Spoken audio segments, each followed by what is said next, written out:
Item ಯಾವುದೇ ಇರಲಿ try ಮಾಡಿ ಆಚಿ ಚಿಕನ್ ಮಸಾಲಾ. ರಾಜ್ಯದ ಜನಸಾಮಾನ್ಯರಿಗೆ ಮತ್ತೊಂದು ಬಿಗ್ ಶಾಕ್ ಎದುರಾಗಿದೆ.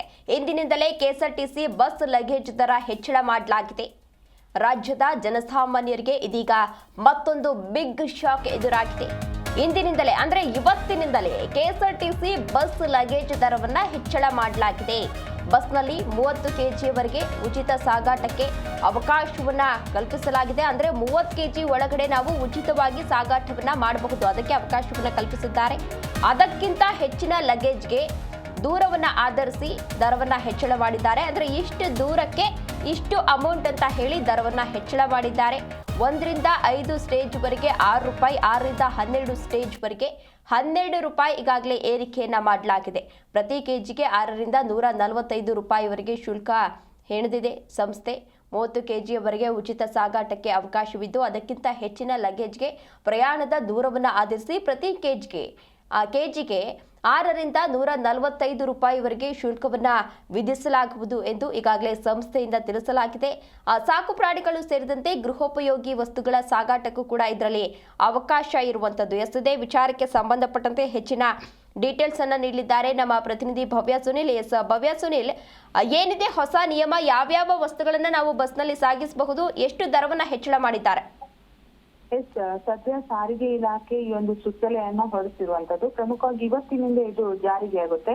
ಡೀಸೆಲ್ ಸಿಬ್ಬಂದಿ ಹಾಗೂ ಇತರೆ ಖರ್ಚುಗಳ ಹೆಚ್ಚಳ ಹಿನ್ನೆಲೆ ಕೊನೆಯದಾಗಿ 2021ರಲ್ಲಿ ಲಗೇಜ್ ದರ ಏರಿಕೆ ಆಗಿತ್ತು. ಅದಾದ ಬಳಿಕ ಟಿಕೆಟ್ ದರ ಪರಿಷ್ಕರಣೆ ಆದಾಗ ಲಗೇಜ್ ದರ ಏರಿಕೆ ಆಗಿರಲಿಲ್ಲ. 1 ರಿಂದ 5 ಸ್ಟೇಜ್ ವರೆಗೆ 6 ರೂಪಾಯಿ ಏರಿಕೆ. ಈ ಹಿಂದೆ 5 ರೂಪಾಯಿ ಇತ್ತು. 6 ರಿಂದ 12 ಸ್ಟೇಜ್ ವರೆಗೆ 12 ರೂಪಾಯಿ ಇರೋದು, ಈ ಹಿಂದೆ ಅಂದ್ರೆ 10 ರೂಪಾಯಿ ಇರೋದು 12 ರೂಪಾಯಿ, 2 ರೂಪಾಯಿ, 1 ರೂಪಾಯಿ ಈ ರೀತಿಯಾಗಿ ಏರಿಕೆಯನ್ನ ಮಾಡಿದ್ದಾರೆ.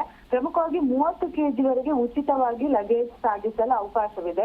ಹೊಸ ನಿಯಮದ ಪ್ರಕಾರ ಈ ಮಿತಿಗಿಂತ ಹೆಚ್ಚಿನ ಲಗೇಜ್ಗೆ ಪ್ರತಿ ಕೆಜಿಗೆ 6 ರೂಪಾಯಿಂದ 145 ರೂಪಾಯಿವರೆಗೆ ಶುಲ್ಕವನ್ನ ಕೂಡ ವಿಧಿಸಿದ್ದಾರೆ. ಅಂದ್ರೆ ಒಂದೊಂದು ರೀತಿಯಾದಂತಹ ಶುಲ್ಕವನ್ನ ವಿಧಿಸಿರುವಂತದ್ದು. ಪ್ರಮುಖವಾಗಿ ಟ್ರಕ್ ಟೈರ್ ಆಗಿರ್ಬೋದು, ಅಲ್ಯೂಮಿನಿಯಂ ಮತ್ತು ಕಬ್ಬಿಣದ ಪೈಪ್ ಆಗಿರ್ಬೋದು, ಗೃಹೋಪಯೋಗಿ ಪಾತ್ರೆಗಳಾಗಿವೆ. ಪ್ರಮುಖವಾಗಿ ಪ್ರಾಣಿಗಳಿಗೆ ಕೂಡ ಅವಕಾಶ ಇರುವಂತದ್ದು. ಅಂದ್ರೆ ಬೆಕ್ಕು, ನಾಯಿ, ಮೊಲ ಮುಂತಾದ ಪ್ರಾಣಿಗಳನ್ನು ಸಹ ಸಾಗಿಸಲು ಅವಕಾಶ ಇದೆ. ಆದ್ರೆ ಇದಕ್ಕೆ ಒಂದೊಂದು ರೀತಿಯಾದಂತಹ ದರವನ್ನ ಕೂಡ ಫಿಕ್ಸ್ ಮಾಡಿರುವಂತದ್ದು. ಪ್ರಮುಖವಾಗಿ ಇವತ್ತಿನಿಂದ ಕೆಎಸ್ಆರ್ಟಿಸಿ ಬಸ್ಗಳಲ್ಲಿ ಲಗೇಜ್ ಶುಲ್ಕ ಹೆಚ್ಚಳವಾಗಿದೆ. ಸೊ ಇವತ್ತಿನಿಂದ ದರ ಕೂಡ ಪಾವತಿ ಮಾಡಿ ಹೋಗ್ಬೇಕಾಗುತ್ತೆ. ಇಲ್ಲಿವರೆಗೆ ಅಂದ್ರೆ ಸ್ವಲ್ಪ ಕಡಿಮೆ ಇತ್ತು, ಆದ್ರೆ ಇದನ್ನ ಪ್ರಯಾಣಿಕರು ಹಾಗೇನೆ ಸಾರ್ವಜನಿಕರು ಯಾವ ರೀತಿ ರಿಸೀವ್ ಮಾಡ್ಕೋತಾರೆ ಅನ್ನೋದು ಕೂಡ ಇಲ್ಲಿ ಪ್ರಮುಖವಾಗಿರುವಂತದ್ದು. ಯಾಕಂದ್ರೆ ಈಗಾಗಲೇ ಬೆಲೆ ಏರಿಕೆಯಿಂದ ಬಹುತೇಕ ಮಂದಿ ತತ್ತರಿಸಿ ಹೋಗಿದ್ದಾರೆ. ಅದರಲ್ಲಿ ಕೂಡ ಕೆಎಸ್ಆರ್ಟಿಸಿಯಲ್ಲಿ ಮಹಿಳೆಯರಿಗೆ ಉಚಿತ ಇದೆ. ಅಂದ್ರೆ ಅದರಲ್ಲಿ ರಾತ್ರಿ ಪ್ರಯಾಣವಾಗುವ ಲಕ್ಸುರಿ ಬಸ್ ಆಗಿರ್ಬೋದು, ಇದ್ರಲ್ಲೆಲ್ಲ ಮಹಿಳೆಯರಿಗೆ ಉಚಿತ ಇಲ್ಲ. ಮಹಿಳೆಯರಿಗೆ ಬಿಎಂಟಿಸಿ ಆಗಿರ್ಬೋದು, ಅಂದ್ರೆ ಇತರೆ ಬಸ್ಗಳು ಚಾಲನೆ ಮಾಡುತ್ತಲ್ಲ ಅದರಲ್ಲಿ ಫ್ರೀ ಇದೆ. ಅದರಲ್ಲಿ ಲಗೇಜ್ 30 ಕೆಜಿಗಿಂತ ಜಾಸ್ತಿ ಒಂದು ವೇಳೆ ತೆಗೆದುಕೊಂಡು ಮಹಿಳೆಯರು ಹೋದ್ರು ಕೂಡ ಅದಕ್ಕೆ ದರವನ್ನ ಕಟ್ಟಬೇಕಾಗುತ್ತೆ. ತೇಜಸ್ವಿನಿ. ಓಕೆ, ಧನ್ಯವಾದ ಭವ್ಯ ಸುನಿಲ್ ತಮ್ಮೆಲ್ಲ ಡೀಟೇಲ್ಸ್ಗಾಗಿ.